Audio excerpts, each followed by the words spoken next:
And tonight's great debate, is the war on drugs a failure?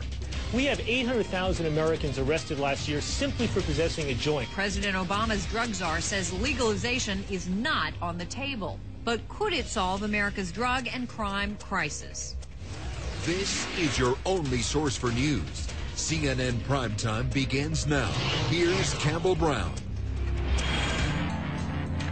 Time for our great debate, and tonight's premise, the war on drugs is a failure. The Obama administration just announced a new strategy to fight drug trafficking at the U.S.-Mexican border, adding literally hundreds of agents in the field and new technology at ports of entry.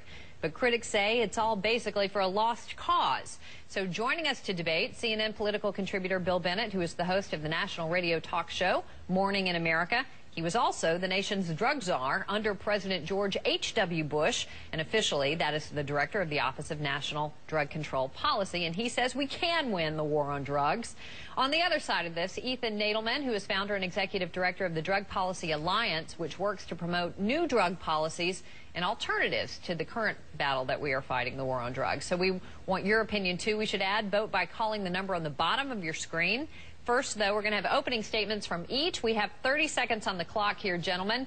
Ethan Nadelmann, the premise, once again, is the war on drugs is a failure. Make your case. Yeah, I mean, there's no question about that. I mean, drug use continues to be high, but worse than that, people are dying of drug overdoses. The prisons are filled up. The United States leads the world in per capita incarceration. We have 5% of the world's population, 25% of the world's incarcerated population. We rank first in the world in per capita incarceration of our fellow citizens. The drug war is what's driving this. Then look at Mexico, Colombia, look at Afghanistan. This is just like Chicago during Prohibition or Al Capone times 50. What's happening there is not a problem about drugs primarily. It's about the failure of prohibitionist strategies. These policies cannot work, and putting criminal justice system front and center is the wrong way to do this. All right, Bill, 30 seconds. The right strategies work when they are tried and used. We haven't done much in the last few years, but we should. We had 24 million, 25 million drug users in 1979. In 1992, we had that number down to 11 million. That's more than a 50% reduction because the country fought back and fought strong. If you want more people in prison, if you want more crime, if you want more trouble, you want more destroyed families, make drugs more available, make them legal, and you'll have more of that. Let me have you address that, Ethan, because you laid out what you think the problems are here. Is legalization the answer in your view? Well, I'll tell you, I think that Bill's focused on the wrong bottom line. He points to the reduction in the number of people who told a pollster they were using marijuana or cocaine during the 1980s. But what he leaves out is that in 1980, there was no such thing as crack cocaine. By the time Bill Bennett became drug czar, it was a national epidemic. 1980, there was no such thing as drug-related HIV or AIDS, but by the early 1990s, hundreds of thousands of people were dying of that. 1980, we had 50,000 people behind bars on drug charges. Now we have 500,000 people behind bars tonight on a nonviolent drug charge. And in 1980, taxpayers were spending a few $1 billion for a drug war. Now they're spending tens and tens of billions of dollars. So the point is, let's focus on the real bottom line. I want to reduce both the harms of drugs and I want to reduce the harms of our failed policies. And the best way to do that is not by doing more of the drug war that Bill Bennett initiated some years ago. It's by pursuing a different strategy that focuses on reducing the death, disease, crime, and suffering associated both with drug use and with our failed drug control policies. Bill, let me let you respond to that.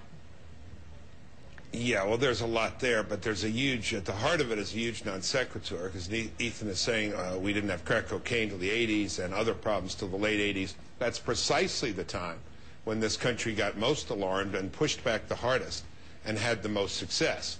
Now, there's all sorts of harm from drugs. There's the harm from drugs that comes from the violence, of course, of the cartels. There's the harm from drugs that comes from people committing crimes in order to buy drugs. But there's also the harm from drugs, the primary and largest part, which comes from drug use itself. 87%, a recent study by Barack Obama's ONDCP, the office I used to run, 87% of people tested who were arrested for crimes were on drugs. Another study shows 60 to 70% in the major cities of major crimes. People are either on drugs or alcohol. By the way, the drugs or alcohol don't care whether they are legal or not. You put more of this stuff into the system, you're going to have more dysfunction and more crime. And I think everybody concedes, I think Ethan Nadelmann will concede, that if you have legalization, decriminalization, you're going to have more drug use. If you have more drug use, you will have more dysfunction, more crime, more disaster.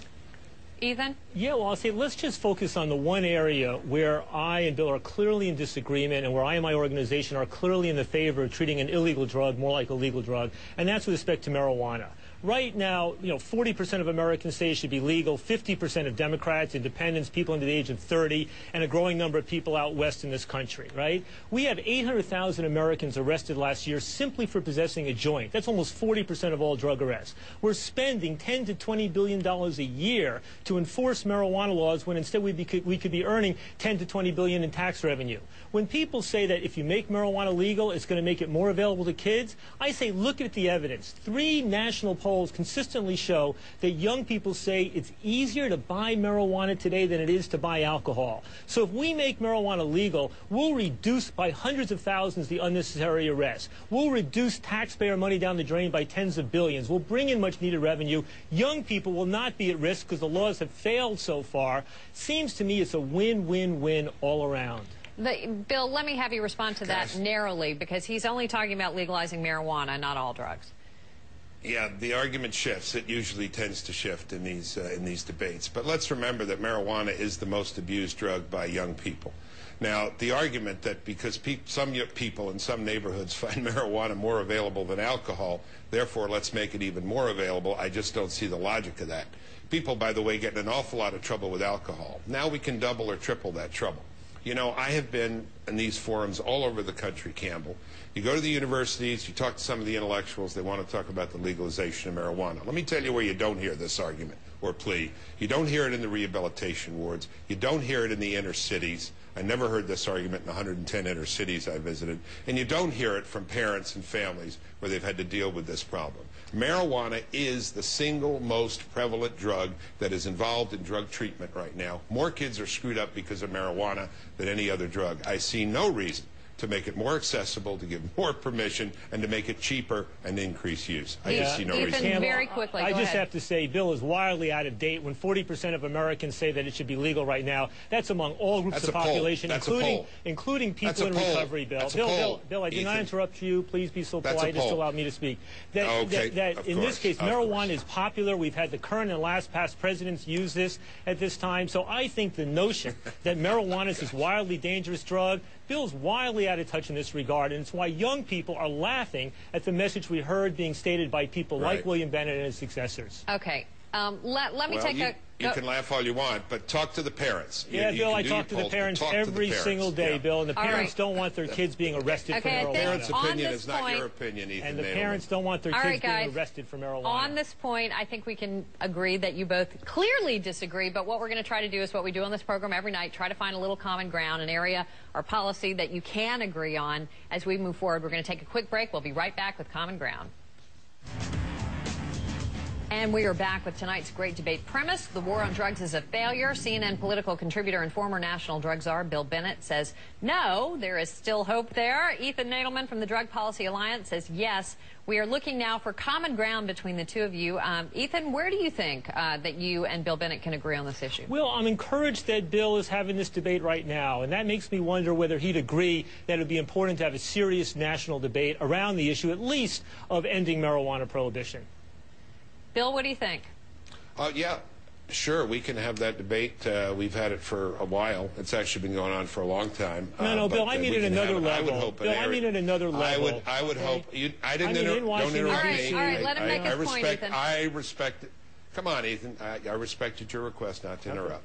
The other thing I hope we could agree, Ethan would agree with me, we do not want young people using marijuana. Wouldn't you agree with that? I would agree with that, Bill. I don't think young people should be using these drugs. Particularly, look, any drug, including marijuana, can be dangerous. And when you see young people waking and baking, getting up in the morning, getting high before they go to school, that's a real problem. On the other hand, let's also acknowledge that the vast majority of people, let's acknowledge that the vast majority of people that use marijuana never went on to have a real problem. Okay, I'm with Bill. I do like to end on, I'm absolutely in agreement. I do like to end on the common ground. Okay, Bill Bennett, as always, thank you, Bill, and Ethan Nadelmann, a very good debate. Thank you. Thanks, guys. Have a good one.